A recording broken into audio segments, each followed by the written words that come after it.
Mungu wakutamani, hata kama mambo ni magumu, najua unaweza. Mungu wa uzima,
makofi mazuri.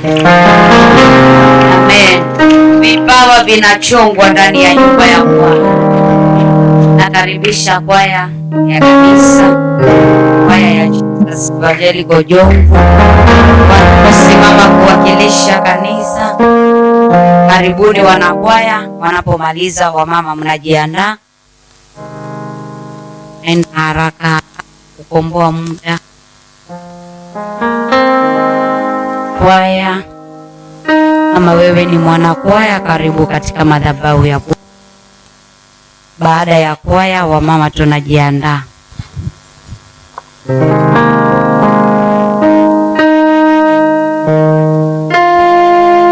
Bwana Yesu asifiwe. Bwana Yesu asifiwe. Tunamshukuru Bwana kwa ajili ya kutuwezesha kuingia ndani ya nyumba ya Bwana siku hii ya leo. Tunaenda kuwabariki na wimbo mmoja. Natumai mtabarikiwa. Karibuni.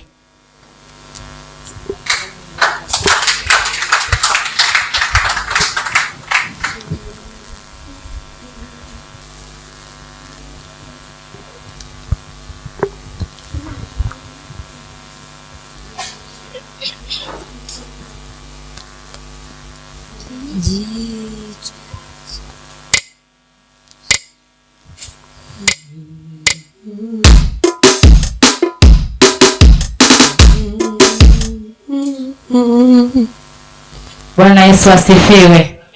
Salimia huyo jirani yako, mwambie uko mahali pasawa, na umwambie nafasi hii ya kwaya unakaribishwa.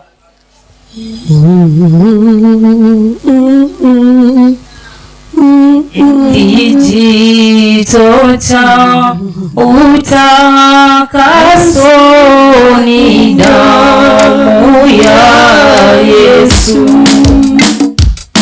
Bwana uwezo kunipa wokovu. Viumbe vipya naona damu ina nguvu.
Yesu wa msalaba, kijito cha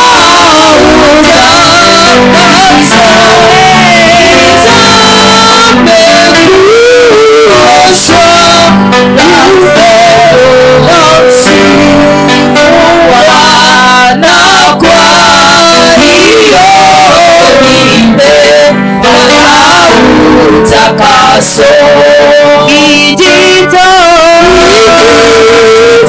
cha utakaso kuoshwa na msifu Bwana kwa hiyo nimepata utakaso.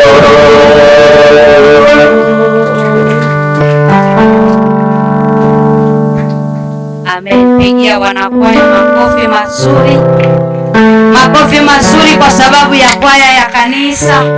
Bwana wabariki, Bwana watende mema. Kwa wakati huu nao nikaribishe wamama wa nyumba ya neema tunapojiandaa kuelekea kwa neno. Wamama wa nyumba ya neema, wakati huu ni wenu. Karibuni kwa madhabahu ya Bwana.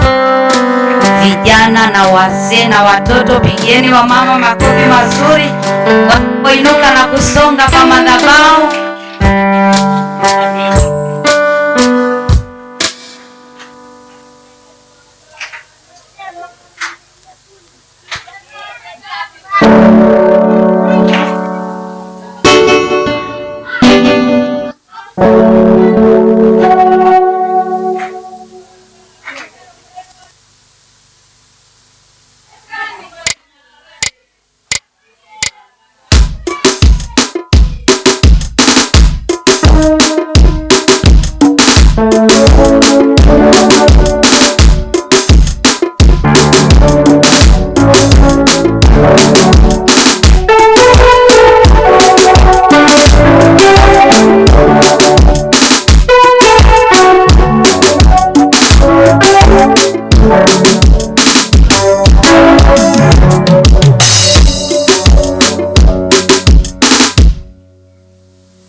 na umenihema, sikustahili kupata mazuri, hayo ni neema.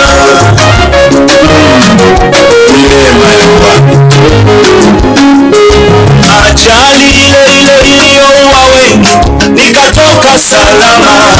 Magonjwa yale yale yaliyoua wengi mumeniponya.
Wapi makofi jamani?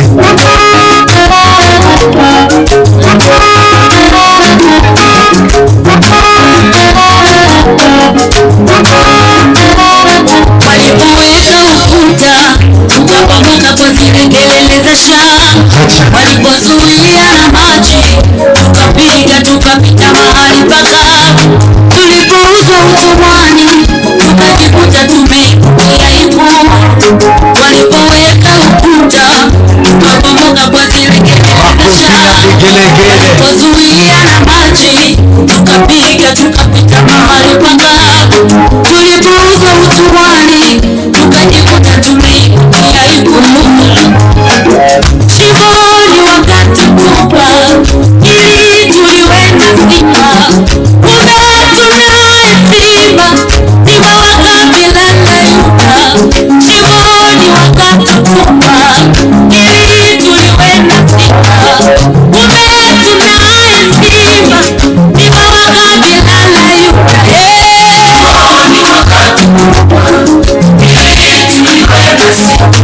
kumbe tunaye simba simba wa kabila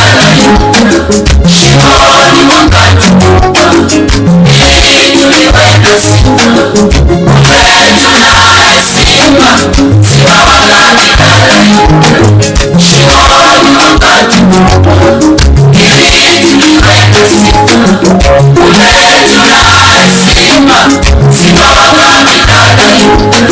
Shimoni wakatutupa ili tuliwe na stima,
Bwana wabariki wa mama wa nyumba ya neema.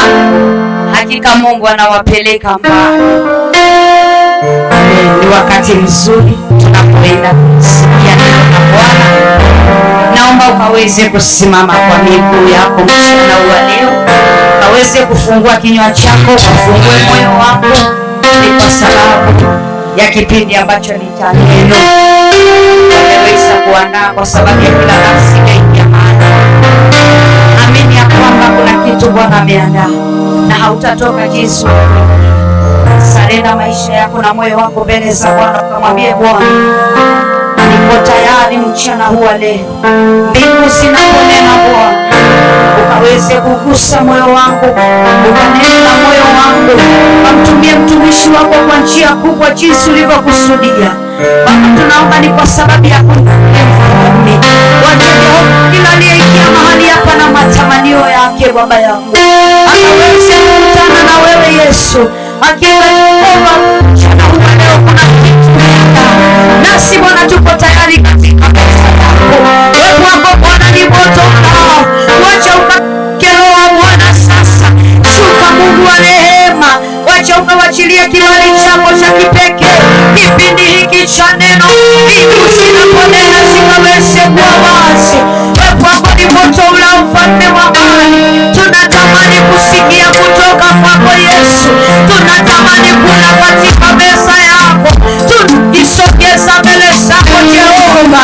Kubali Bwana ibada hii, wacha ukawachilia sauti yako, mara kumbe ikashuke Bwana, neno lako kalitume kwa watu wako, kanisa likapone, kanisa likakombolewe, vipawa vikainuke upya Bwana. Wachilia miguu yako Baba yangu, wachilia kibali chako Bwana. Nena na Bwana asubuhi ya leo, mchana umwambie Bwana usinipite. Unapowachilia neno, wacha moyo ukawe tayari, ukaweze kuanguka katika udongo ulio na rutuba. Wacha anga ikabadilike sasa, kwa sababu tayari malaika yuko mahali hapa. Bwana, chukua nafasi yako kama alivyoanzia wakati huu, ukaponya magonjwa kwa ibada hii Bwana, katika neno lako ukainuliwe, kwa neno lako Bwana ukanene, kwa neno lako Bwana ukatumane Yesu. Maana kuna Mungu mahali hapa mchana wa leo, wacha mbingu zikawe Bwana, tuma neno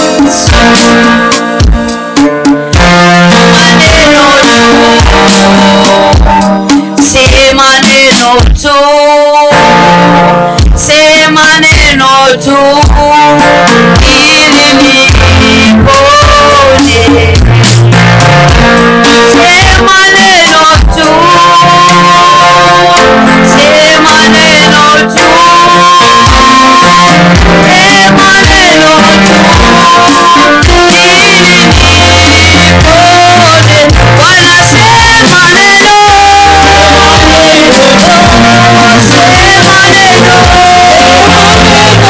neno,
jina la Yesu. Wewe tusimame pamoja na watoto.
Omba kwa ajili Baba katika jina la Yesu Kristo. Neno la Bwana. Ewe Mungu uishie na kutawala, tunakushukuru. Tunasema ni asante ni kwa asubuhi ambayo umefanya Jehova. Tazama ni tarehe 2 mwezi wa moja. Tunasema ni asante kwa umbali umetufikisha Bwana. Bwana, si kwa nguvu zetu wala uweza wetu. Kutoka Januari hadi leo tarehe 2, Mungu wetu, nimekaribu upendo wako. Nasi tunasema ni asante ni kwa ajili ya siku ya leo Bwana. Bwana, tunapojitayarisha mioyo yetu, tumeandaa mioyo yetu kusikia kutoka kwako Bwana. Bwana, tunaita rehema zako na fadhili zako. Upendo wako ambao ufananishi na wa mwanadamu Jehova nisi. Pamoja Bwana tukakupa wewe Bwana. Tulioingia na maswali Bwana tukapate jibu. Tunasema ni asante mtakatifu wa takatifu, maana kuna jambo naenda kufanya kupitia kwa mtumishi wako aliyesimama madhabahuni Bwana. Wacha Bwana ukamtumie jinsi upendavyo. Wacha Bwana ukamtumie tusimuone yeye bali tukakuone wewe. Wacha tukakusikia wewe Bwana unayetawala mbingu na nchi Jehova. Wacha tukakuone wewe mwaminifu. Tunasema asante Bwana, maana unaenda kutenda. Bwana, tunachokataa mahali hapa Bwana ni yale mambo ya mazoea Bwana. Tunakataa mazoea Jehova nisi, tunakataa jina la Yesu Kristo. Mungu wetu na mafuta wacho ukatawale wewe. Mbingu zikawe uhasi ni kwa ajili ya neno lako Jehova. Wacho ukatukuke Bwana, na sifa na utukufu tunakurekisha. Tunasema ni asante kwa maana Bwana umetenda, na ni kwa Yesu Kristo tunaomba na hata kushukuru. Makofi. Amen. Makofi yako wapi kanisa? Bwana Yesu asifiwe. Muulize jirani, mbona bado uko mwezi wa 3 wewe? Mwambie nimeingia mwezi wa 11 kwa neema ya Bwana. Bwana Yesu apewe sifa. Jamani, wale wameingia mwezi wa 11 wako ndani ya nyumba. Ninasema wako ndani ya nyumba. Haleluya. Bwana Yesu asifiwe. Hebu tupate nyimbo moja ya sifa. Tumshangilie huyu Yesu. Maana Bwana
Yesu asifiwe. Jamani watoto, Bwana Yesu asifiwe. Pigie wenzako I10, mwambie barikiwa na Yesu. Kila mmoja apatie jirani yake I10 jamani. Haleluya. Bwana Yesu asifiwe. Tumeingia mwezi wa 11 na nguvu. Pokea baraka, pokea baraka. Pokea baraka. Haleluya. Unaweza kukaa. Tupigie wanatutazama kwa runinga zao makofi na vigelegele. Na wache tuambie kwamba siku moja tunawatamani moja katika nyumba ya Bwana.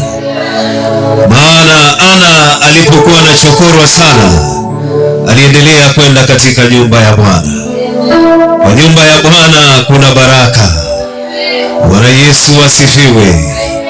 Biblia inasema Daudi akanena, nalifurahi nilipoambiwa twende nyumbani mwa Bwana. Asubuhi ya leo nimeokoka, Yesu ni Bwana. Ikiwa ni tarehe 2 mwezi wa 11, nami nataka nikwambie kwamba unaenda kubarikiwa. Haleluya. Uko tayari? Uko tayari? Ujumbe unasemaje? Bwana Yesu asifiwe. Wataona. Haleluya. Ninasema wataona. Mwambie jirani ya kwamba hao wataona baraka za Bwana zimenibeba. Bwana Yesu asifiwe. Bwana Yesu apewe sifa. Tupigie wageni wetu makofi. Wale waliokuwa wamesafiri makofi. Na wale wanapanga kusafiri pia makofi. Fungua nami kitabu cha Mwanzo mlango wa 24.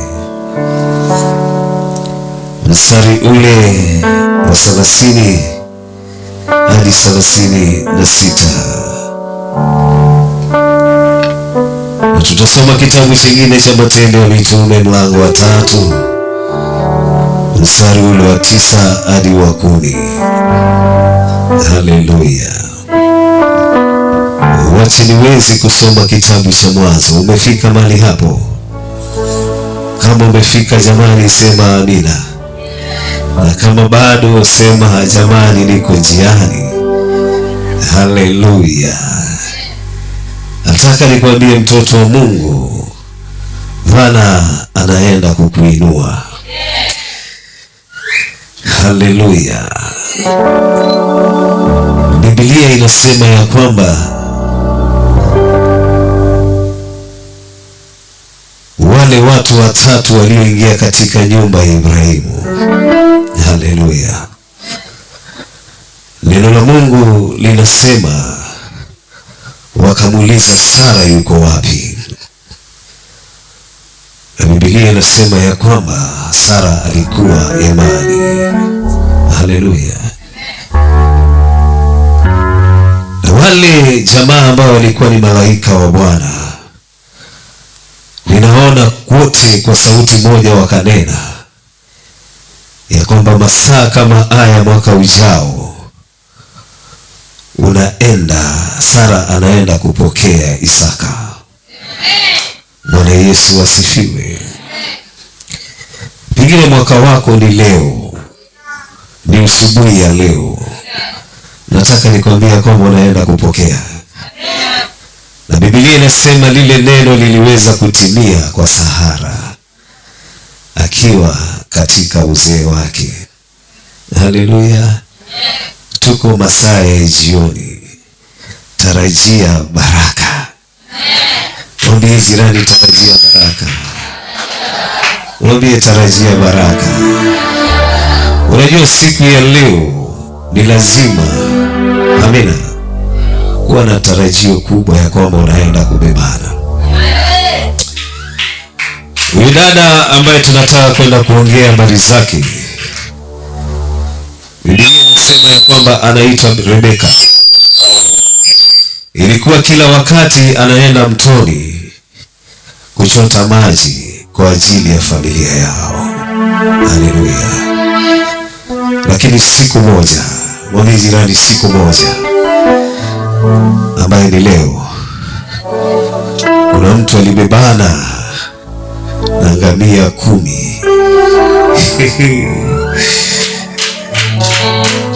Na Yesu asifiwe. Bwana, upoteni endapo hadi siku ya mwisho,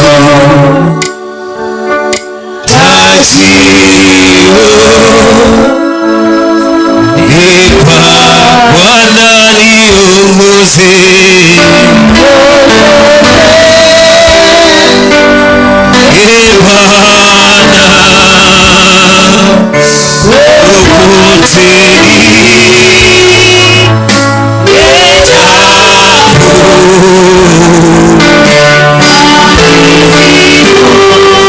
Yesu ninakualika,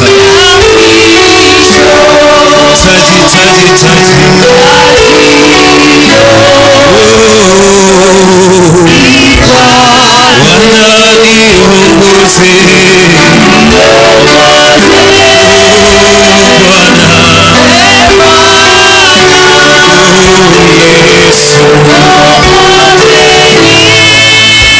endapo Baba hadi siku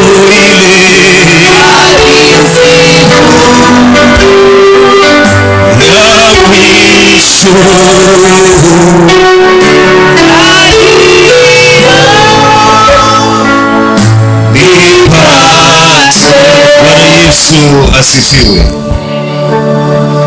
Neno la Mungu linasema ya kwamba katika kitabu cha Mwanzo 24:30 hadi 36, Labani alikuwa ameiona ile pete na bangili mikononi mwa dada yake.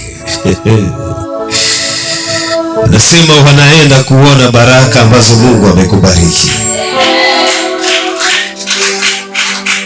Bwana Yesu asifiwe. Ile neno limeanza kunibariki. Unajua, Mungu akamwambia Ibrahimu, ninaenda kukufanya taifa kubwa.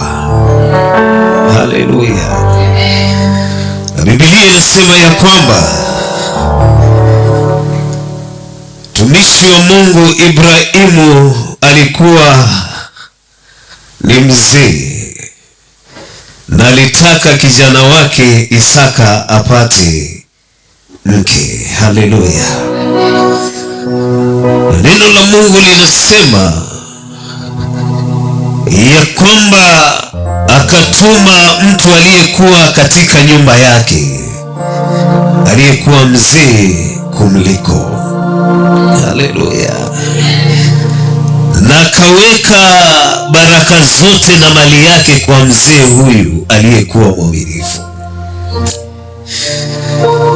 Akamwambia, nataka uende ukanitafutie kijana wangu binti atakayeoa. Bwana Yesu apewe sifa. Na Biblia inasema akatoka na ngamia na mali akienda kumtafutia Isaka bibi. Haleluya. Yesu Kristo Baba alichukua mali yote akaweka mikononi mwake. Hata uhai wako uko kwa Yesu. Haleluya. Na asubuhi ya leo anatembea kwa ibada hii ili aweze kumbariki mtu mali yake. Bwana Yesu asifiwe. Biblia inasema ya kwamba mtu huyu alipofika kwa kile kisima, akapigisha ngamia wake magoti. Haleluya. Na akasimama karibu na kisima.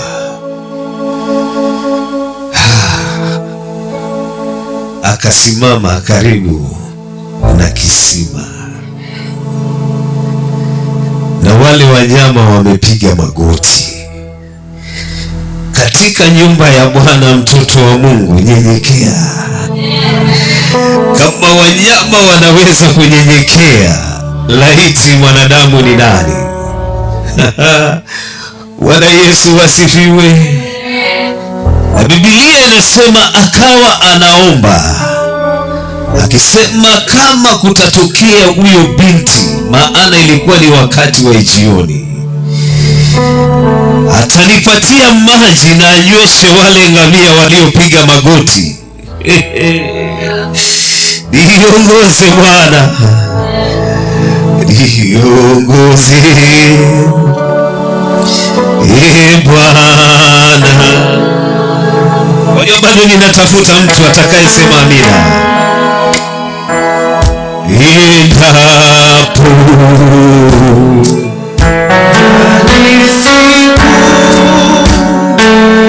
Endapo ya mwisho,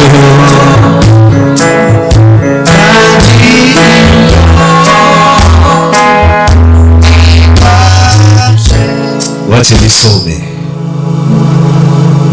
Labani alikuwa ameiona ile pete na bangili mikononi mwa dada yake, na kusikia mambo Rebeka aliyomwambia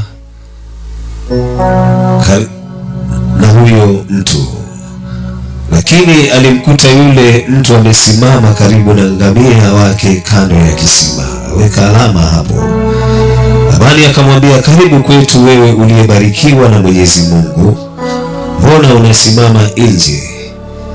Mimi mwenyewe nimekwisha tayarisha nyumba na mahali kwa ajili ya hao ngamia wako.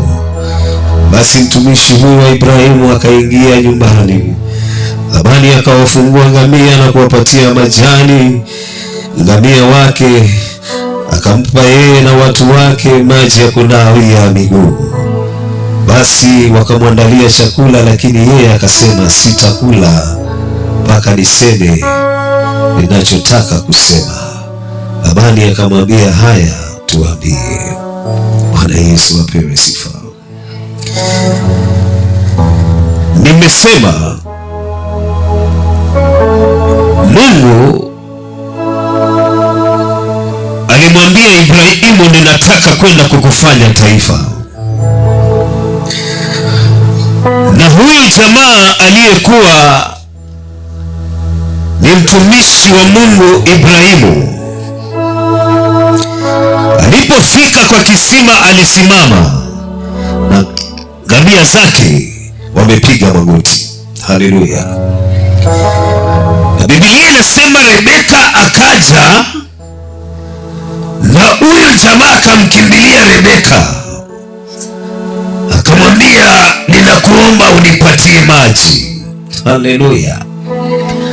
Na Biblia inasema Rebeka akampatia maji, na neno la Mungu linasema mwanamke huyu alikuwa ameomba tayari ya kwamba kama atanipatia maji na patia wanyama wangu, haleluya, basi nitajua yeye ndiye anaenda kubarikiwa. Bwana Yesu apewe sifa. Biblia inasema ya kwamba Rebeka akawanywesha, na alipomaliza kuonyesha wale ngamia, huyo mzee akachukua pete ya uzani, haleluya, akamwekea mtumishi wa Mungu Rebeka mkononi.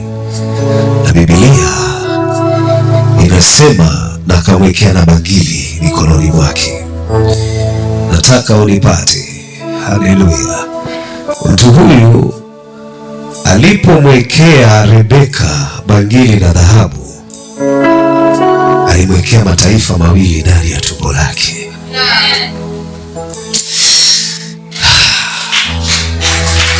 Unaenda kutoka mahali hapa na baraka mara mbili. Hiyo ameni haitoshi Bwana. Simama usalimie watu 5, waambie pokea baraka mara mbili, upako mara mbili.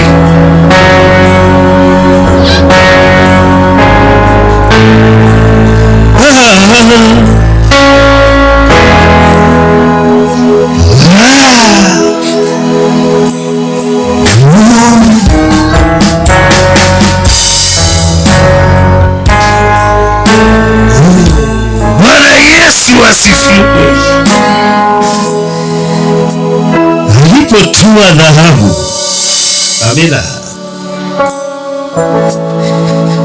akamvalisha mtumishi wa Mungu Rebeka, na akachukua bangili na akaweka kwa mikono yake. Alimpatia mtumishi wa Mungu Rebeka Esau na Yakobo. Haleluya. Wakati Rebeka alikuwa mjamzito, wakati alikuwa anaenda kujifungua, Esau alitoka na kichwa, lakini mkono wa Yakobo ulishika kisigino cha ndugu yake Esau. Haleluya. Bangili za dhahabu ziliwekwa mkononi, pete ya pua. Bwana Yesu asifiwe. Bwana Yesu apewe sifa.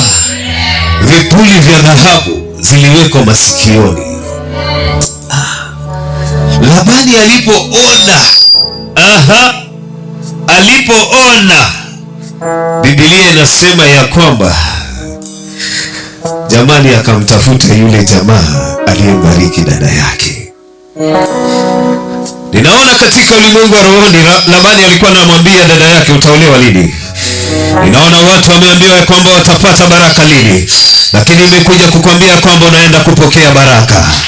Bwana anaenda kukuinua, maana watu wamekuzoea kwa miaka mingi, lakini siku ya leo, Bwana Yesu asifiwe, watu waliokuzoea, haleluya, unaenda kuonyesha jamani. Bwana Yesu asifiwe. Watajua kwamba kuna Mungu wakati wa mwisho, kuna Mungu wakati wa jioni. Haleluya. Labani akashangaa, huyu dada yangu ameenda mtoni, na imekuwaje amerudi na madhahabu? Umekuwa ukija katika kanisa hili, kila wakati unakuja unaenda, lakini nataka nikwambie, haleluya, malango yale huwa yako wazi wakati kuna ibada. Kanisa lolote lile Kenya hii ama ulimwengu mzima, jamani, huwa malango yake yako wazi. Haleluya. Kuna wale wanaingia wanachota baraka na wanaenda, na kuna wale ambao wananung'unika na wanatoka, iko wazi, maana mlango wa kanisa ni pana. Haleluya. So Labani akashangaa, huyu dada yetu tumekaa naye miaka 30 hajaolewa. Na kutangazia wewe ambaye jamani, haleluya, kuna wale wanaenda kutoka ng'ambo watakuona. Wakenya watakuona, maana huyu mzee alitoka ng'ambo akiwa amebebana mtoto wa Mungu. Lakini kitu cha kwanza, point number 1, lazima uwe na nidhamu ama adabu. Kisimani sio mahali pa kucheza. Ukianguka tutaita fire, shetani ashindwe. Mwambie wacha kucheza katika nyumba ya Bwana wewe. Wacha kutegea katika nyumba ya Bwana. Kuwa na adabu. Kanisa lazima liwe na adabu. Haleluya. Mavazi unaovaa lazima yawe na adabu. Haleluya. Ukitembea watu wanaona Yesu. Hebu mtazame wewe jirani, mavazi yake yana adabu. Yana heshima kweli. Mwambie mavazi yako yawe na sauti.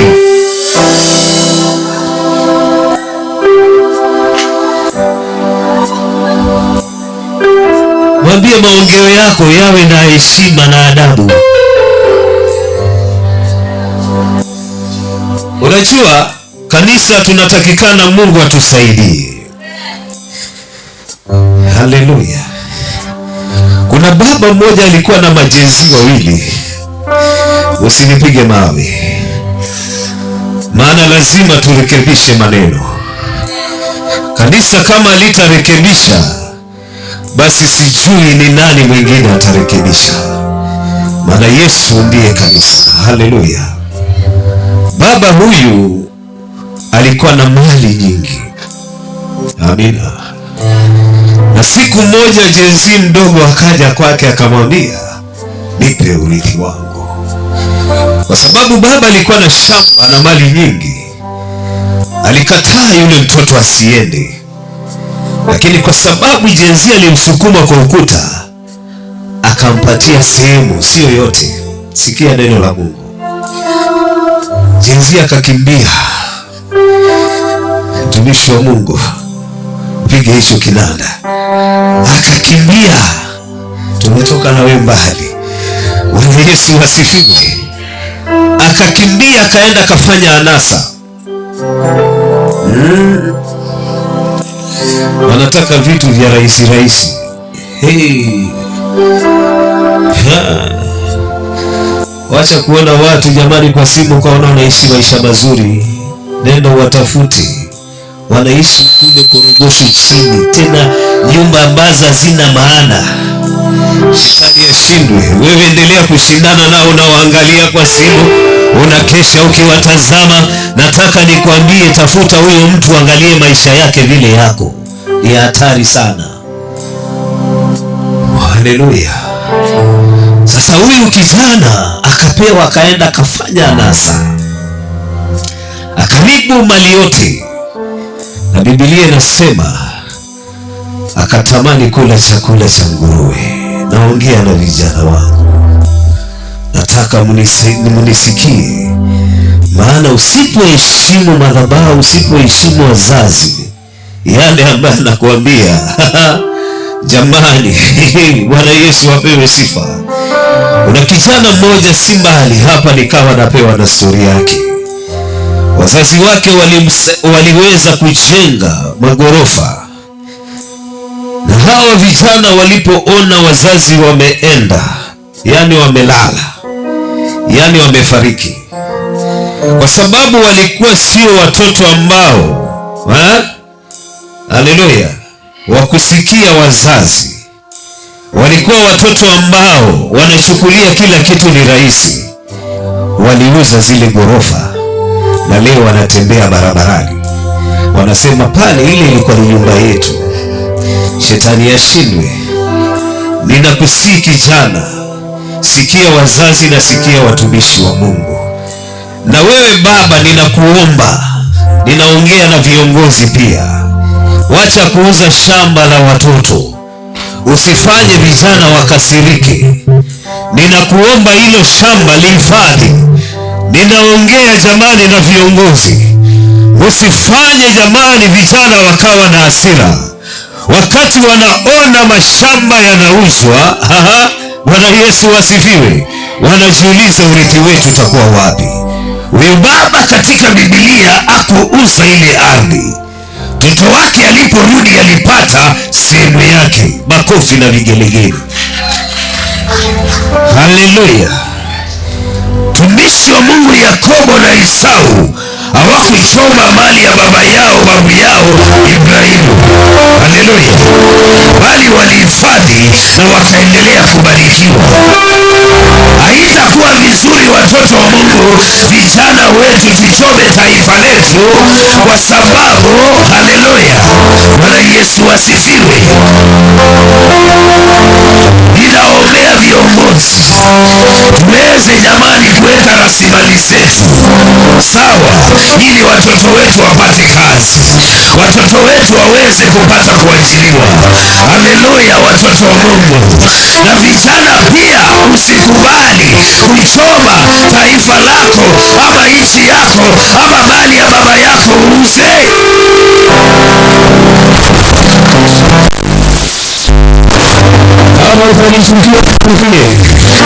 Lakini yule baba hakuuza lile shamba, alirudi na akapata sehemu baba yake iko nayo, na akamwambia sasa sitaki shamba, bali nataka nifanye kazi. Bwana Yesu asifiwe. Haleluya. Yakobo na Esau hawakuchoma mali ya baba yao Isaka, hawakuchoma mali ya Ibrahimu, bali walizidi kubarikiwa na kubarikiwa. Haleluya. Bwana Yesu asifiwe. Inakuwa hatari sana kama viongozi hawatakuja pamoja na kusimamisha taifa, mpaka inafika mahali vijana hawajui watafanya nini. Imefika wakati turekebishe. Bwana Yesu asifiwe. Ujumbe huu Yesu amenipatia siku ya leo, niongee na wazee pamoja na vijana wetu ili tuweze kubarikiwa. Bwana Yesu asifiwe. Lazima tuwe na discipline, nidhamu na adabu. Huyu binti Rebeka akawa na adabu, akawa jamani, alipoona yule mzee. Siku hizi unaweza kupata nyanya anaingia jamani kwa matatu na kijana anamtazama, maana amelipa fare. Tena anasema mimi nimelipa fare. Lakini nyakati zetu tulikuwa tunatoka kwa hicho kiti hata kama nimekaa mbele. Lakini kijana na mama atakausha tu. Yeah. Yeah. Nyanya yake ama mama yake atasimama na yeye ameketi, tena anatazama simu. Imefika watoto wa Mungu, turudi kwa Biblia, tusome Biblia tuielewe. Haleluya. Huyu binti alipoona ya kwamba huyu mzee anataka maji, hakuenda nyumbani kwao, alimchotea maji. Akajua huyu ni kama mzazi wangu, nikimheshimu yeye ni kama nimeheshimu baba na mama, na nimeheshimu madhabahu ya Bwana. Haleluya. Akampatia maji, na kwa sababu huyu mtoto alikuwa na adabu katika nyumba yao, aliheshimu watu wa nyumbani, akajua kama huyu mzee anasikia kiu, basi hawa wanyama pia wanasikia kiu. Akaenda tena kisimani akachota maji. Na unajua ngamia, mtumishi wa Mungu John anamaliza mapipa na mapipa ya maji. Haleluya. Maana yeye huhifadhi maji kwa sababu ni mnyama ambaye anatembea jangwani. Haleluya. Huduma yoyote ile lazima ilipie gharama.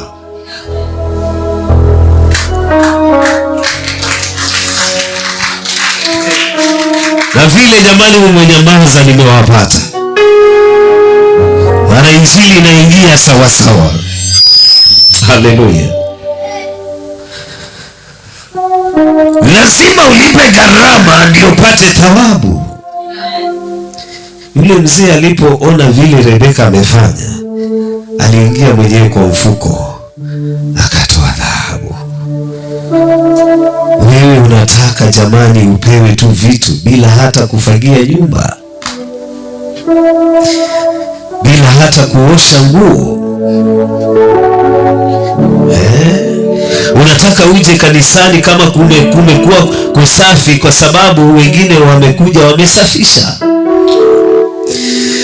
Mwambie lipa gharama huyo jamaa umekaa naye hapo. Unajua lazima tuweke sheria katika nyumba ya Bwana. Tumebembeleza watu na injili ya kupokea baraka. Utanunua gari, I receive, na maisha yako bado yako vile vile. Utanunua shamba, I receive, shetani ashindwe. Utaenda ng'ambo, shetani ashindwe. ujukumike. Mwambie jirani, shughulika wewe. Unataka uimbe uonekane kama kina Muhammad, na wewe mwenyewe unalala unang'orota. Hutaki kukesha, hutaki kuja kwa ibada za Jumatano. Shetani ashindwe. Ukipewa hiyo kazi unaanza kusumbuana na bosi. Kama kanisani umeshindwa kukesha na hiyo kazi unaitaka, si utamsumbua huyo bosi wewe. Utakuwa unakuja kazini saa 4, kisha unasema ya kwamba ikifika saa 8 ninatoka. Shetani ashindwe. Kongoya lazima urauke usubuhi na mapema, hata kama ni mtumba. Utapewa macho ya kuona zile kala. Piga makofi na vigelegele.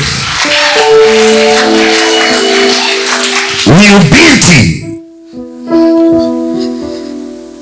akawa na adabu na heshima. Aliponywesha akapewa dhahabu na bangili za dhahabu. Aliporudi kwao, mtu mmoja aliyemwona ndugu yake Labani akaona Rebeka sio mtu tena wa kawaida. Yaani Mungu anaenda kukubariki mpaka wale walikuwa wanashindana na wewe. Haleluya. Watasema jamani, hatukuwezi. Bwana Yesu asifiwe. Neno la Mungu linasema mtu yule akawa amesimama kisimani na wanyama wake wako naye pale. So Labani alipoona ya kwamba dada yake amekuwa baraka, yeye pia akakimbilia kile kisima. Lazima uwe na adabu, maana mtoto wa Mungu ukicheza kwa kisima inaweza kukumeza. Haleluya.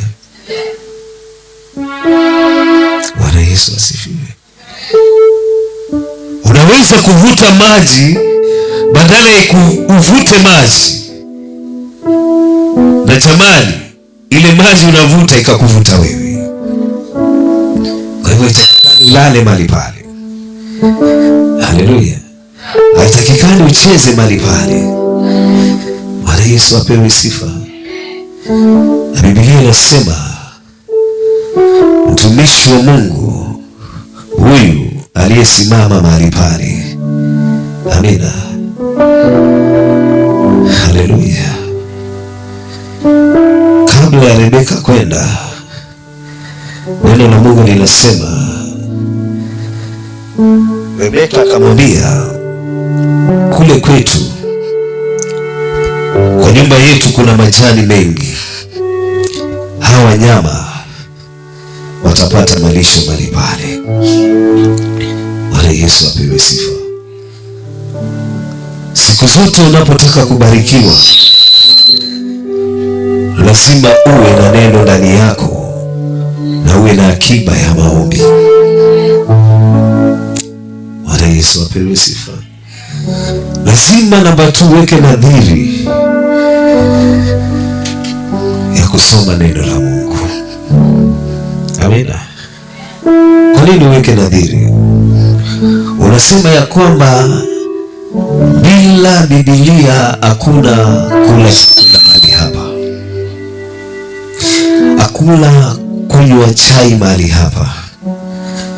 Haleluya. Ninakuomba katika jina la Yesu. Huyu binti, Biblia inasema akamwambia huyu mzee ya kwamba kule kwetu, hapo kwetu kuna manyasi mengi na wanyama wataenda kula. Amina. Siku zote huwa ninasema kabla hujatoka kwa nyumba, fungua Biblia yako isome. Na hiyo Biblia ninawasihi katika jina la Yesu, iweke mahali watu wanaiona. Hata mgeni anapokuja anajua ya kwamba hapa, haleluya, kuna mtumishi wa Mungu. Weka hiyo Biblia ofisini. weka hiyo Biblia kwa hiyo gari, weka Biblia jamani pale unafanya biashara. Haleluya. Ninakuomba katika jina la Yesu, weka nadhiri ya kwamba utasoma neno la Mungu. Hiyo ni point number 2. Amina. Bwana Yesu asifiwe. Biblia inasema Labani alipoona zile pete na dhahabu, yeye pia alitaka aweze kubarikiwa. Amen. Siku moja wamama watatu, Salome, Maria Magdalena na Maria mamake Yakobo, wakatoka. Twende nami kitabu cha Marko 16 mstari wa 3, nisomee mtumishi wa Mungu.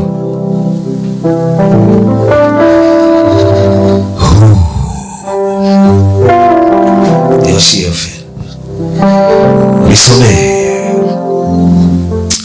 na kile kitabu chetu cha Matendo ya Mitume, nipate mtu mwingine tena, mlango wa 3 mstari wa 9 hadi 10. Soma kwa upesi. Nani amepata mali hapo? Mchungaji, nisomee bwana, nisomee kwa haraka. Nataka kwenda kumaliza niweze kuombea, maana Bwana anaenda kuachilia baraka mali hapa.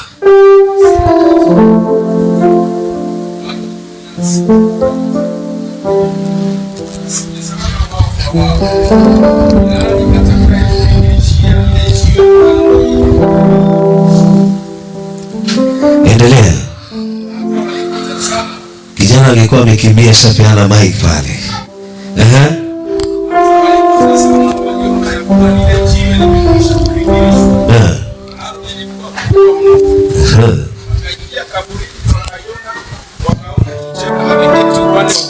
Bwana Yesu asifiwe. Labani alipoona zile pete na bangili, wamama hao watatu walipoona, haleluya, lile jiwe liko kaburini, walisemezana wenyewe kwa wenyewe, ni nani ataenda kuondoa lile jiwe? Na Biblia inasema wakapata lile jiwe limeweza kuondolewa na malaika. Na Yesu haleluya. Biblia inasema ya kwamba wale wazee watatu waliotoka mashariki walipoiona ile nyota, haleluya, walipoiona ile nyota wakaifuata mpaka mahali ilikuwa, na Biblia inasema wakampata mfalme Yesu. Haleluya. Kitabu cha Matendo ya Mitume mlango wa 3 mstari wa 9 hadi wa 10. Niweze kuhubiri kwa dakika 10 mahali hapa. Nilikuwa ninafundisha. Nisome. Watu wote wakamwona akienda akimsifu Mungu, wakatambua ya kuwa yeye ndiye aliyekuwa akiketi na kuomba sadaka penye mlango mzuri wa hekalu. Wakajaa ushangao, wakastaajabu mambo yale yaliyompata. Soma tena. Watu wote wakamwona akienda akimsifu Mungu, wakatambua ya kuwa yeye ndiye aliyeketi na kuomba sadaka penye mlango mzuri wa hekalu. Bwana Yesu asifiwe. Mtu huyu Biblia inasema ya kwamba alikuwa anabebwa na anawekwa mlango mzuri, lakini wakati wowote ule yeye alikuwa pale akiomba. Na Biblia inasema kukatokea watumishi wawili wa Mungu aliyeitwa Petero na Yohana. Bwana Yesu apewe sifa. Na neno la Mungu linasema alipofika kwa yule mtu, Biblia inasema mtu yule akawa anahitaji fedha. Haleluya. Biblia inasema mtumishi wa Mungu Petero akamwambia tutazame. Na neno la Mungu linasema mtu yule akawatazama. Petero akamwambia, sisi hatuna fedha na dhahabu, lakini kwa jina la Yesu, inuka utembee. Siku ya leo nimekuja kukuambia mtoto wa Mungu, ni wakati wako wa kukimbilia baraka zako. Toka katika hiyo comfort zone, wende ukabarikiwe. Alikuwa amekaa kwa mlango mzuri, lakini alikuwa hapati baraka. Shetani ashindwe. Wacha kupewa vipeni, havita kusaidia. Ni wewe uchukue hatua ya imani. Mwezi huu wa 11 Bwana akubariki. Ninaogopa macho ya watu. Nikiuza mandazi watanichekelea, nikiuza njugu watanichekelea. Aibu yako ndiyo baraka yako. Ati nikizungusha mtumba watasema, nikizungusha maragwe watasema. Jamani, toka kwa huo mlango mzuri. Shetani ashindwe. Dada mmoja katika ibada hii, haleluya, akaniambia, pasa, haleluya, nilikuona ukini katika ndoto unaniuliza niko wapi. Haleluya. Huyo binti yangu sasa anataka kupaa rede hizi. Wewe cheza tu hapo. Bwana Yesu apewe sifa. Akaniambia, pasa, nilikuona kwa ndoto ukiniuliza niko wapi. Mimi tayari ninaenda Ulaya. Naambia watu kila siku, tafuteni passport, hamtaki. Unataka nikuletee mlangoni. Mimi Bwana akiniambia ujumbe, chota ujumbe, nenda, tembea, wacha kukaa kwa mlango mzuri.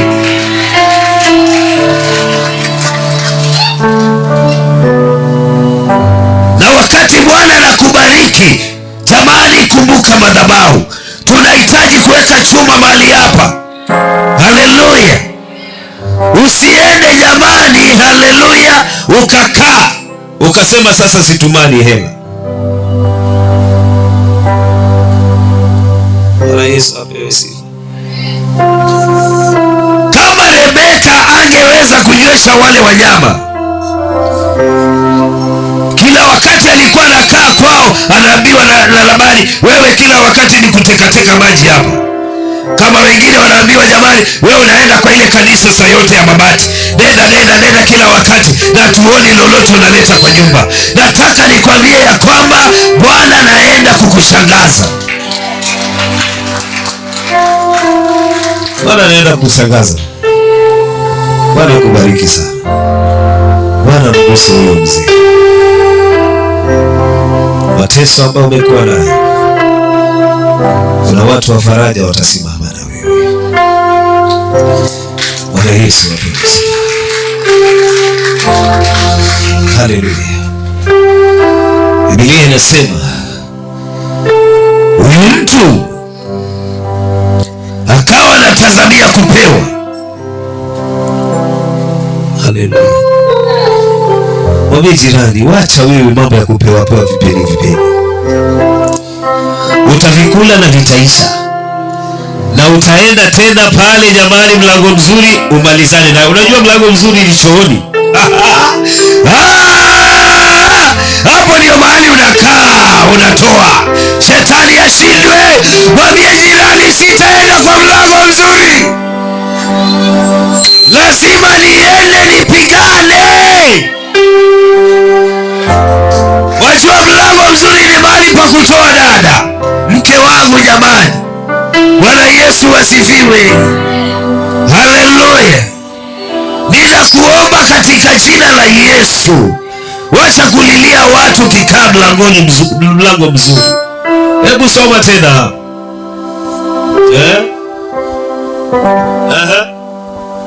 Mstari wa 9. Soma mtu wa Mungu. Watu wote wakamwona akienda akimsifu Mungu, wakamtambua ya kuwa yeye ndiye aliyekuwa akiketi na kuomba sadaka penye mlango mzuri wa hekalu. Bwana Yesu asifiwe. Wanaokupea saa yote vipeni. Haleluya. Haleluya. unawatoa kwa mikono yako. Uamke mwezi wa 11, lazima ubarikiwe. Hiyo miguu ifanyishe kazi Bwana. Mwambie Bwana ifanyishe kazi hiyo miguu wewe. Haleluya. Hiyo mikono isiwe hivi saa yote, nataka iwe hivi. Unaingia kwa ATM,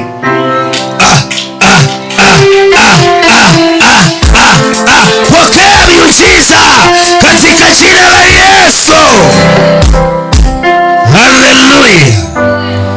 Huyu jamaa akaingia hekaluni, amina, na watumishi wa Mungu, na neno la Mungu linasema ya kwamba akaanza kumsifu Bwana akimrukia.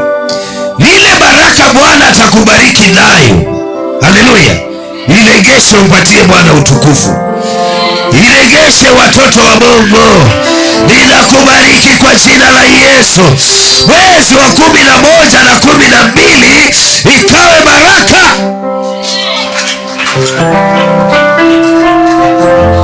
Haleluya. Rebeka akaanza kurigariga. Ndugu yake alipotazama, jamani, akasema mimi pia nataka nikwambie jamani, bahati ya mwenzako hatujui vile anang'ang'ana jamani. Unajua watu wengine wanaonaga ya kwamba wengine wanabarikiwa, haleluya, ni Mungu ati anafanya nini, anachagua. Hapana, wale jamani, katika ulimwengu wa kiroho, hao watu jamani, wanalipa gharama hata mchungaji kama haoni. Haleluya. Wengine wananitumia M-Pesa kama wewe uoni. Bwana Yesu asifiwe. Ikifika wakati wao wa kubarikiwa, usilalamike, usiseme ya kwamba Mungu ni wa ubaguzi. Hapana, Mungu huwa anaenda na wale wote ambao wanalipa gharama. Hata Yesu alilipa gharama, akabeba msalaba, akabeba dhambi za dunia nzima. Ndio maana mimi na wewe leo tunahubiri neno la Mungu. Bwana Yesu asifiwe. Biblia inasema ya kwamba huyo mtu akaanza kumchezea Bwana, watu wakaanza kushangaa. Ninakubariki kwa jina la Baba. Watu wakaweze kwenda kushangaa, waseme ya kwamba tulikuwa tunakuona kila wakati huko kwa nyumba mali hapa. Leo jamani, umepata kazi. Leo Bwana amekuinua, umeenda ng'ambo. Bwana Yesu asifiwe. Bwana inue hiyo biashara. Bwana inue hawa watoto. Makofi na vigelegele.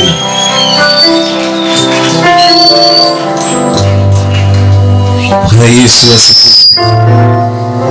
Haleluya. Ninakusihi, pointi namba 3, unapokuja katika nyumba ya Bwana, tarajia miujiza. Tarajia miujiza katika jina la Yesu. Tarajia nini? Miujiza. Biblia inasema Labani akaenda akamwambia yule mzee ya kwamba nimetayarisha mahali pako pa kulala, nimetayarisha mahali wanyama watalala na manyasi yao. Biblia inasema mzee yule akakaribia ndani ya nyumba. Nataka upate hii ili uweze kwenda kubarikiwa.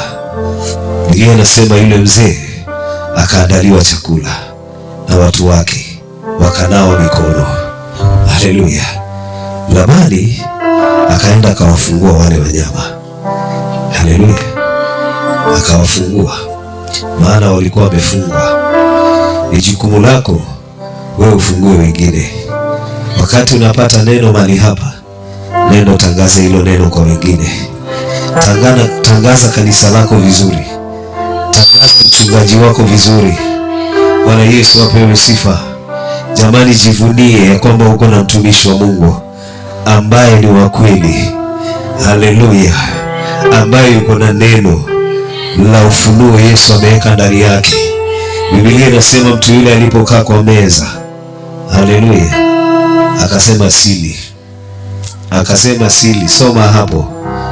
Wasomaji wangu leo wamenigomea. Ninafungua hizo sanda kwa mikono yenu na kwa miguu na kwa midomo, muweze kuwa huru siku ya leo katika Kwa jina la Yesu nisome. Na mtu yule akaingia katika nyumba, akawafungua ngamia, naye akatoa majani na malisho kwa ngamia na maji ya kuoshea miguu yake na miguu ya watu waliokuwa pamoja naye. Akaandaliwa chakula, lakini akasema sili mpaka niseme kwanza maneno yangu. Unasikia? Aseme maneno gani? Yangu.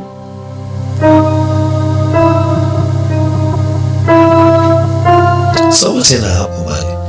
Akaandaliwa chakula, lakini akasema sili mpaka niseme kwanza maneno yangu. Bwana Yesu asifiwe. Siwe kama huyu mtu. Haleluya. Usiende ugenini ukaanza kula. Sema na Bwana katika usiku wa manane. Hapa mahali nimekaribisha ni mahali pa Mungu, ama ni mahali ambapo nataka kwenda kutolewa sadaka?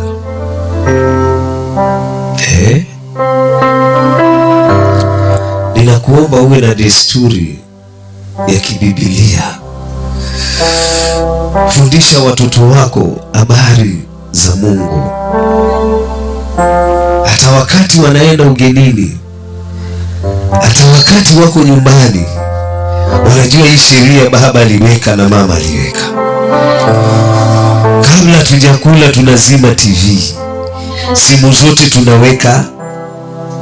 Haleluya.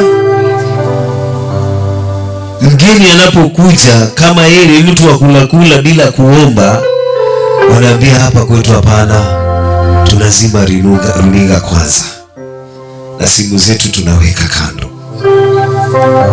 Haleluya. Weka sheria kwa nyumba yako.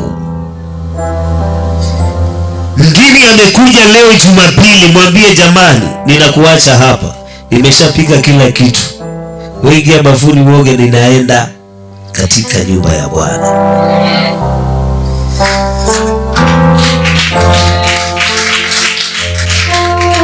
Wengine toka wabarikiwe walisahau mambo ya Yesu. Umeletewa shopping jamani na jirani na mtu wa mbali, unaitwanga tu, Bwana ameonekana. Wewe utanyongwa. Wacha hiyo, wewe naye nitazama. Zawadi yoyote unaoletewa lazima uiombee. Huyu jamaa ajenda yake ilikuwa aende atafute binti atakayolewa na Isaka, na alikuwa amepewa maneno na Ibrahimu na akaapishwa. Haleluya. Akasema mimi sitakula hichi chakula mpaka niseme maneno yako. Unataka kwenda safari, omba kwanza. Wacha kuombewa Sara. Ombea safari, ombea chakula, ombea watu wa nyumbani. Haleluya. Mkesha wa siku ya lini tulikuwa hapa, tuliombea watoto wetu sana.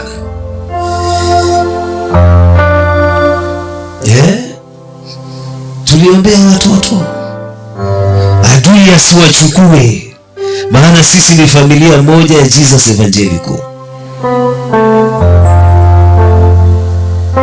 Huyu mzee alipoingia kwa ile nyumba akakataa kula, akasema lazima niseme lile neno liko ndani yangu. Haleluya. Akaanza kutamka baraka. Ninaenda kutangaza baraka siku ya leo.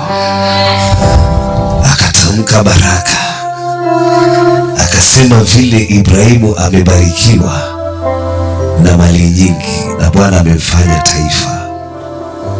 Haleluya. Ndio nikasema wakati ambapo yule mtumishi alimvalisha Rebeka bangili mikononi na akampatia dhahabu, alikuwa anaingiza Esau na Yakobo ndani ya tumbo lake, maana walikuwa ni mataifa. Bwana Yesu apewe sifa. Haleluya.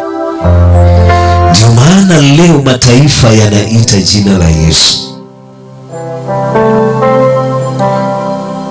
Kama sio huyu mwanamke, leo tungekuwa tuna Yesu.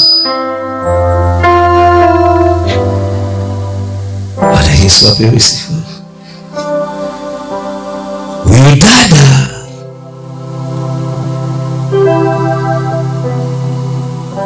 Biblia inasema ilipofika wakati wa kujifungua, kabla ya kujifungua, Bwana alinena naye akamwambia, mataifa mawili yako tumboni mwako. Na Ibrahimu aliambiwa ya kwamba atafanywa taifa. Bwana Yesu apewe sifa. So huyu jamaa alipokataa kula, akasema maneno yake, ndio sasa akakubali kula kile chakula. Bwana Yesu apewe sifa. Unapoenda kwa mkutano wowote, ukiitishwa mtu aombe, jamani inuka uombe, wewe mteule. Lakini watoto wa mama mdogo wanaweza kuwa mahali pale, na wewe ni Mkristo, jamani amka uombe mara moja, ili wakati ambapo mkutano unaanza, Yesu atawale mahali pale. Chochote utasema watu hawatakupinga. Haleluya. Unajua unaweza kwenda kwa mkutano, mtoto wa Mungu, hata hapa kanisani, chochote ukisema watu wanapinga. Usile vyakula vingine, ingia kwa maombi ya kufunga na kuomba upate kibali. Haleluya. Haleluya. Jifundishe kugharimika. Jifundishe Bwana katika jina la Yesu. Unajua huyu jamaa aliposema yale maneno, wazazi wa Rebeka walikataa sasa kumrelease Rebeka aende. Wakamwambia lala siku ya kwanza. Ilipofika tena siku ya lala tena. Manake roho ya kuzunguka mahali pamoja ilikuwa katika lile boma. Shetani ashindwe. Lakini alipofunga na akasema, leo silali hapa, ninaenda na huyu binti, Biblia inasema wazazi wa Rebeka wakaachilia baraka, wakamwambia kwamba unaenda kuwa baraka, utaenda kumiliki malango ya maadui zako. Bwana Yesu apewe sifa. Na mimi siku ya leo ninakubariki kwa jina la Yesu. Pokea miujiza wa Bwana katika jina la Yesu. Pokea baraka marudufu. Pokea katika jina la Yesu. Ninakuomba uweze kusimama. Haleluya. Neno la Mungu linasema Elia wakati alikuwa anataka kupaa, Biblia inasema ya kwamba Elisha alimwomba Elia, akamuuliza Elisha, Elia akamuuliza Elisha, unataka nini kutoka kwangu? Biblia inasema ya kwamba Elisha akasema, ninataka upako mara mbili. Bwana Yesu asifiwe. Rebeka huyu ambaye tumeongea habari zake,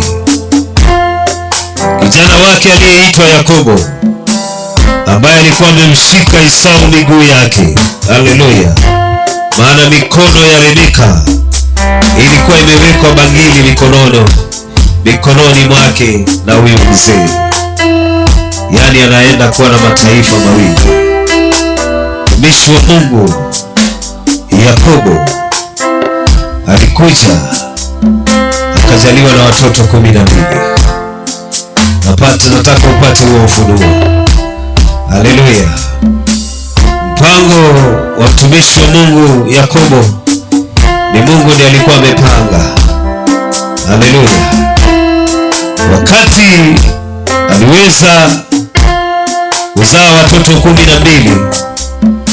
Biblia inaniambia kwamba Yesu alikuwa na wanafunzi 12.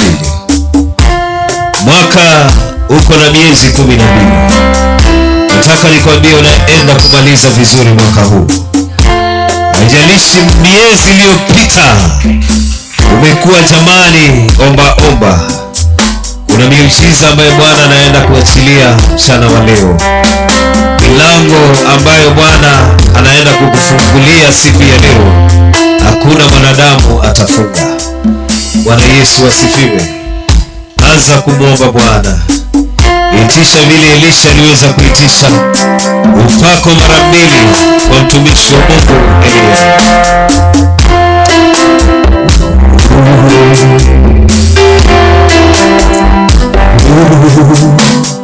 Omba kwa dakika 2. Omba. Ichi jina la Yesu. Kila mmoja aweze kuomba.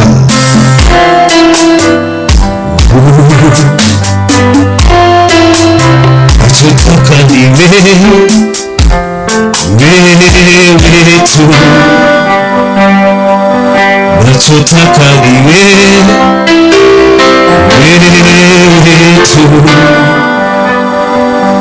Haja ya moyo wangu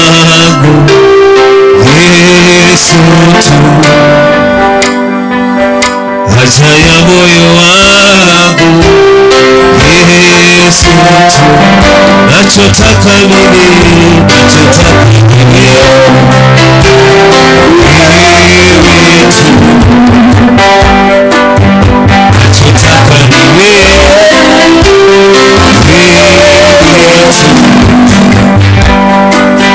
Haja ya moyo wangu Yesu tu. Imba. Haja ya moyo wangu Yesu tu. Nachotaka mimi, paza sauti yako jamani. Nachotaka mimi,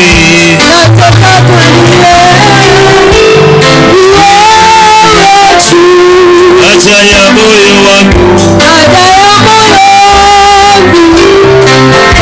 Yesu tu. Omba.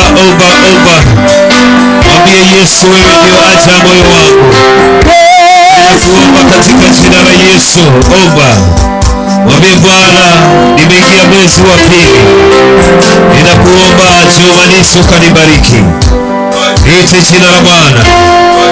Kwa vile Rebeka alipobarikiwa, mwambie Bwana nibariki. Mwambie Bwana nibariki. Tubana Yesu. Mwambie Yesu atubane. Mchana wa leo akatubane. Kama ni maroho za magonjwa, akaweze kutubana siku ya leo.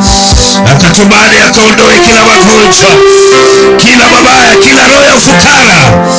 Jina la Yesu Bwana Mungu aliye hai. Ite jina la Bwana.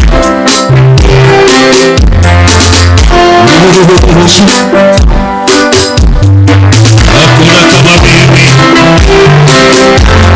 Omba mtoto wa Mungu. Ite jina la Bwana. Mwambie Bwana, fungua malango yangu ya baraka. Tubana siku ya leo kama vile ulivyotubana wakati wa Rebeka. Yesu, tubana kwa ajili ya watoto hawa. Tubana kwa ndoa zao. Tubana kwa biashara zao. Katika jina la Yesu.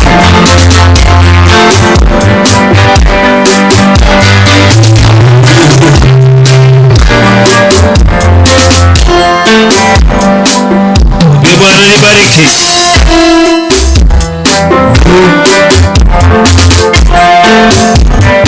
Ite jina la Yesu. Huyu mtu alikaa mahali pazuri kwa miaka mingi bila kubarikiwa, lakini alipotoka kupitia kwa nguvu za watumishi wa Mungu, Biblia inasema ya kwamba alibarikiwa, akaanza kutembea na kumrukia Bwana na kumsifu.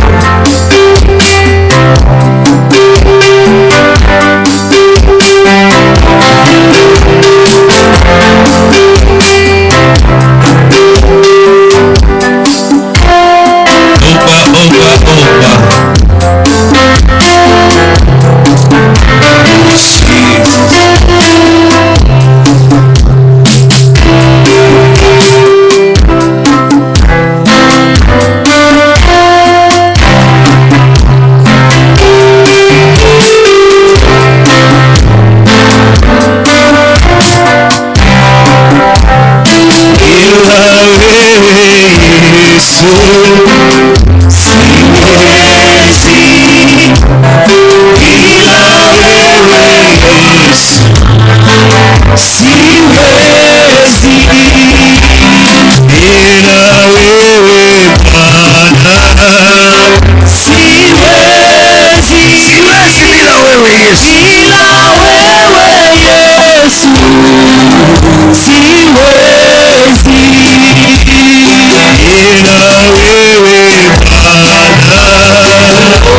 Bwana Yesu asifiwe tena.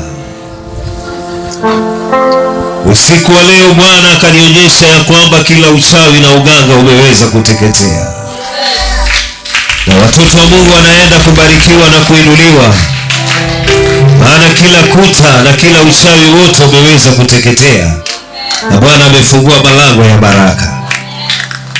Ninakusihi katika jina la Yesu, anza kumshukuru Bwana kwa sababu amekuwa mwaminifu kwa maisha yako.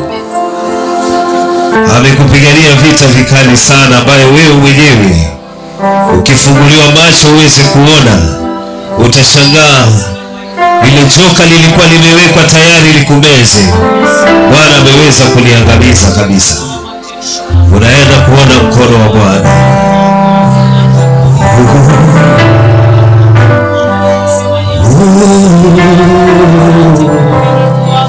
Mshukuru Bwana.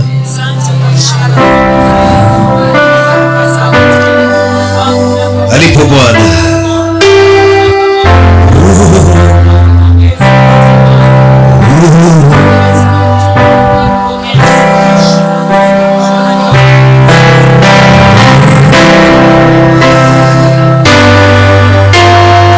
Asante Bwana.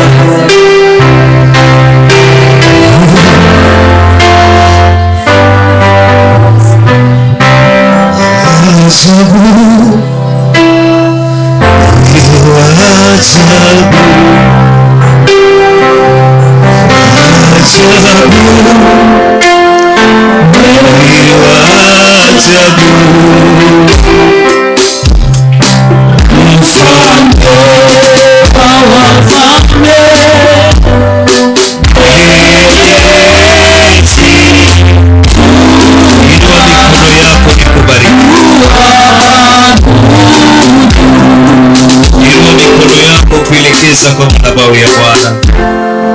Na pengine huko mahali hapo hujaokoka, jamani, ninaenda kukuombea wokovu. Acha niweze kuombea kwanza.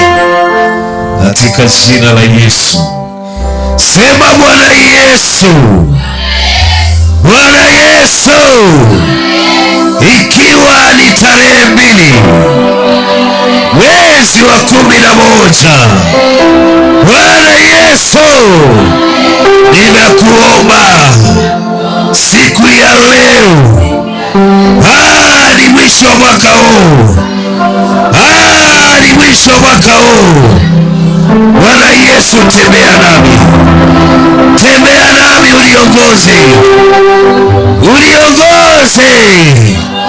unibariki, uniinue, ili Baba nikakurudishie sifa na heshima, maana wewe umetenda.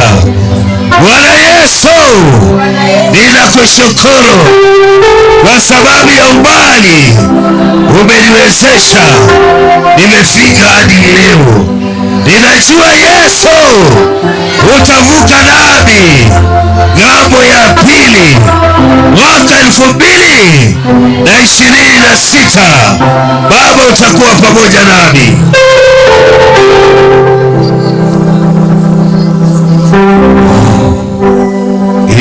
mikono yako. Na Baba, katika jina la Yesu, ninabariki maisha watoto hawa, hata na wale wananitazama kwa runinga zao. Siku ya leo Elishadai, ninatangaza baraka kwa kila mmoja aliyeingia katika madhabahu haya, kama vile ulivyomwonekania Rebeka.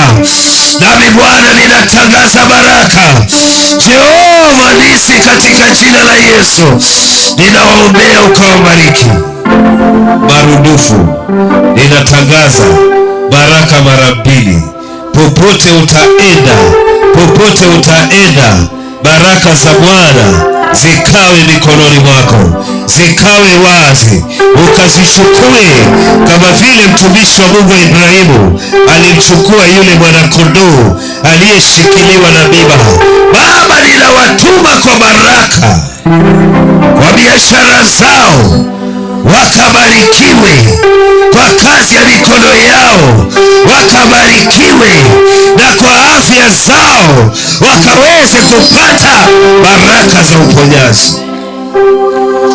Chochote Jehova nisi watatumia, hata kama kitakuwa kimewekwa kitu kibaya, tayari umeniambia katika maandiko yako na katika maono ya kwamba mabaya, uchawi wote umeweza kuteketea. Jehova nisi, ninasimama kinyume na kila nguvu zote za giza, ninazikemea katika jina la Yesu. Na Baba, ninazingira kila mmoja na wema wako. Popote wataenda, Jehova nisi, kibali chako kitakuwa pamoja nao. Kwa jina la Yesu nimeomba, hata nimepata kuamini. Makofi ya juu na vigelegele. Makofi. Bwana Yesu asifiwe. Tunaweza kukaa. Haleluya. Ubarikiwe na Yesu. Chukua sadaka yako iliyo nzuri. Kuna mtu ambaye hajaokoka bali hapa. Kama hujaokoka jamani, tembea uje kwa madhabahu ya Bwana. Kwa mara ya kwanza ninakusihi katika jina la Yesu, kama hujaokoka, njoo jamani, ili niweze kuombea wokovu kwa mara ya pili na kwa mara ya tatu. Sote tumeokoka, tunaenda mbinguni. Bwana kubariki sana. Nashukuru sana kwa kila mmoja. Nilisema siku ya leo tutawashukuru pamoja na mama yenu kabla nena jambo. Haleluya. Toa sadaka nzuri. Nitaomba tu Pastor Elizabeth aweze kuja hapa juu ili aweze kunena baraka kwa ajili ya hizo sadaka katika jina la Yesu. Tembea tu. Haleluya. Kama unahitaji bahasha la fungu la 10, Bwana Yesu asifiwe. Bwana Yesu apewe sifa. Inua mkono uweze kupewa. Haleluya. Bahasha zako wapi? Kuna mkono umeinuliwa mahali pale. Peana tu bahasha.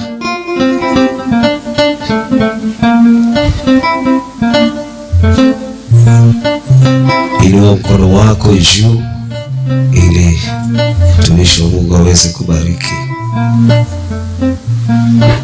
Wacha tukaweze kuomba kwa ajili ya matoleo. Baba, tunashukuru, tunasema ni asante. Mikononi mwetu tazama, tunainua sadaka hii sawa na neno lako kwamba wataona. Yehova, wacha sadaka hii kakamilishe neno lako na kuweza kutimia katika maisha yetu. Tunakushukuru kwa kila mmoja anapoenda kutoa, ukabariki kazi ya mikono yake, ukawainue, ukawatetee. Kuna wale wameweza kuinua fungu la 10 Baba, sawa na maandiko matakatifu kwamba utakemea mlaji. Tunakataa kila walaji katika kazi yao, kwa nyumba zao, kwa biashara zao, kwa kizazi chao. Yehova, wacha ukasimame mwenyewe na kuwa mlinzi kwa ajili ya maisha yao. Baba, tunakushukuru hata kama kuna yote anaenda kutoa matoleo yoyote, wacha mkono huo kaweze kubarikiwa. Yehova, naomba kwa wale ambao hawana ukawabariki, ili baada inayokuja wakaweze kukutolea. Ni kwa Yesu Kristo nimeomba na hata kuamini. Tuweze kutoa, wanaotoa fungu la 10 utasimama mbele.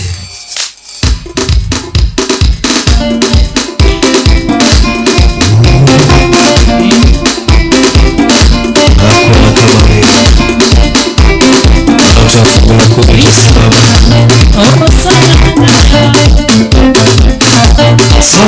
Bwana kubariki, Bwana kutende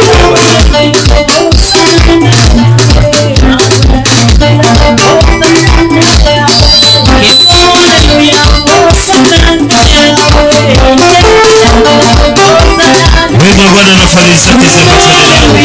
Wema wa Bwana na fadhili zake ziambatane nawe. Wema wa Bwana na fadhili zake ziambatane nawe.